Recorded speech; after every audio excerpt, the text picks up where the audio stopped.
মামা ফুচকা কত করে? এই তো মামা 100 টাকা প্লেট। কি কর মামা 100 টাকা প্লেট? কালকে খেয়েছি 50 টাকা করে।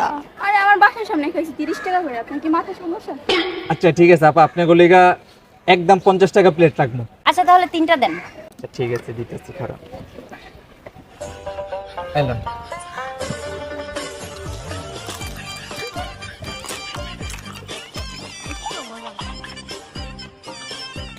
নেন মামা। ঠিক আছে আপু। ভাইয়া বিল কত হইছে? আপু বিল হইছে 3 জনের 150 টাকা। আচ্ছা দিচ্ছি আমি। আপু দাঁড়ান, আমার ফুচকার দোকানে একটা রুলস আছে, যেই মেয়ে সবচেয়ে বেশি সুন্দরী বিল ওই মেয়ে দিব। আচ্ছা আমি দিচ্ছি। না না আমি দিচ্ছি। এই আমি দিচ্ছি। কি বলছে শুনোস নাই? যে বেশি সুন্দর বিল সে দিবে। তুমি কি সুন্দর, নিজেকে সুন্দর দাবি করতেছো? তো কি মনে হচ্ছে তোমার? আজব। এই আমি দিচ্ছি। আরে তোরা ঝগড়া করতেছিস কেন? বিল আমি দিচ্ছি তো। আরে আমি দিচ্ছি।